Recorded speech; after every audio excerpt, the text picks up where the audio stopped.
Fernando. For 42 minutes, this game was deadlocked. And then Hakeem King broke that deadlock. He gets the first goal for the Saints with 3 minutes left on the clock in the first half. Goalkeeper Terence Ramsaroop unable to help himself this time. He was advancing and he slipped and fell and could do very little. Everybody in attendance, parents, grandparents even, and of course a huge contingent of students watching their school. They already have in the bag the North Zone title. They're looking for national honours. St. Mary's is. But their lead would be short-lived. On the stroke of half-time, the man who was easily the best player on the pitch that afternoon gets the equaliser for Presentation College. He's their captain, Akeem Marshall.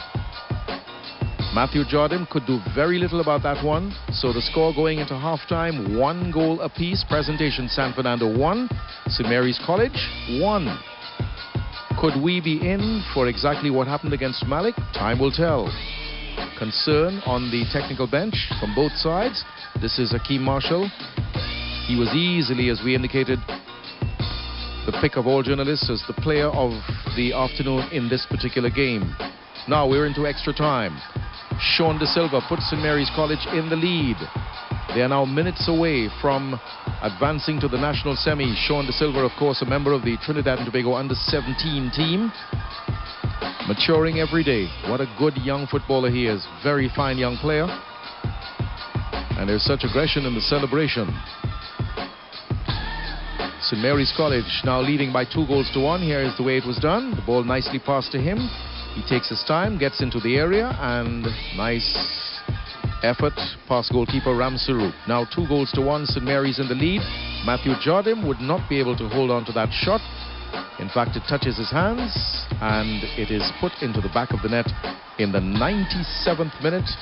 The man who scores it was Mondrian Ahi for Presentation College. There's Jordan stretching. He's had a good tournament so far, good season so far, Jordan, but that one was beyond him.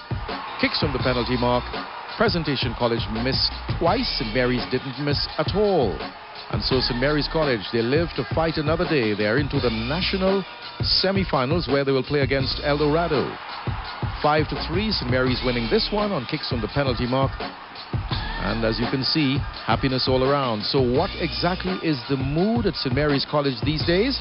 We sent our producer Nikita Joseph to find out. He, of course, is an old St. Mary's boy.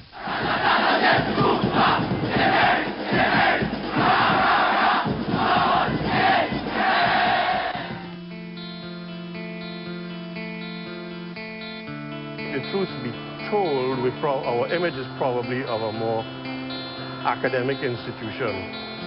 But anybody who's been through St. Mary's in the last 50 years knows that that's simply not what was aimed at. The framers of the thinking of the school, going back 50, 80, 100 years, was that the young man should have acceptable standards of academic performance and physical development.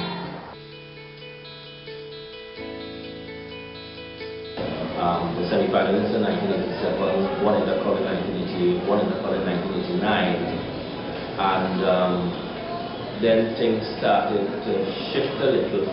Malik, at that time, were brought into the North Zone, and they, from 1990 onwards, started to dominate football in the North Zone for about 5 years.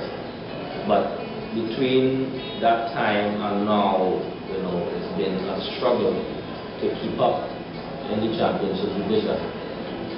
My take on the whole league, it appears to be a somewhat cyclical thing, that during various periods a particular school would have 3 or 4 good seasons, because players leave all the time. Some of these boys, particularly if the nucleus of your team is in upper 6, when they go, you usually have to go through a rebuilding phase where your players are young, and while that is happening, some of the school who previously was struggling with their young players would have then matured. When I arrived, I realized that we didn't have a lot of strength and depth at the highest level, and we needed to build from within. We've put a program in place to develop these guys, and you know, we're looking at carrying that on year after year, and eventually we're looking at increasing the number of teams back to the original 5 or so that we had before. The attitude is excellent, you know, compared to when I first arrived.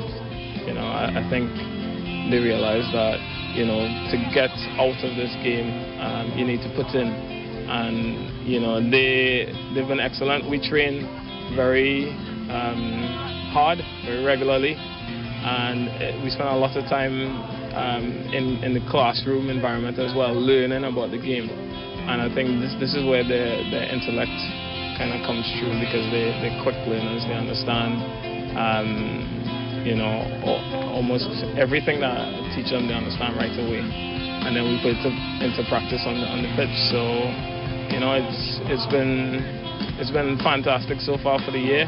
The work ethic is really good, and you know, I think these guys are really hungry, and that's important. That's important. At under 14 level, they were always close, but as they're developing to young men now, and we have these regular talks with them, Jason and myself, we have these regular talks with them, keep them in direction, to show them focus, and you know, not just about football, but about life in general. We keep speaking to them about it to keep them in line. So they are a lot closer now than they were before. They believe in themselves, which is also very important. They believe they can do anything. They believe in a unity, a team spirit, and a commitment to the school and to themselves. And so I think we have the right ingredients for a winning team so far.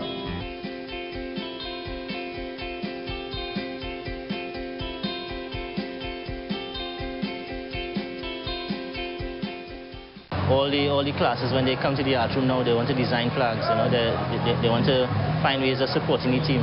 What goes on in the field there is not much different to what goes on in the classroom. It's a close-knit thing, you know, and so it's hardly really about people supporting our team. This is about supporting your best friends.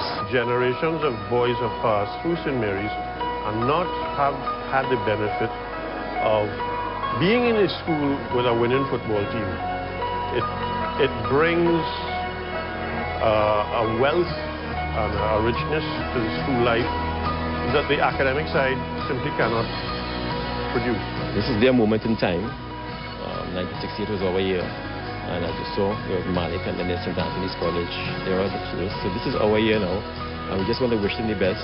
It's St. Mary's time, and I'm hoping that this present team, because a number of them are in lower 6, would continue to the form that they've shown with the expertise that Mr. Edwards has brought to the team. I hope that he will dominate for a while and maybe set some sort of foundation that we could benefit from in the future.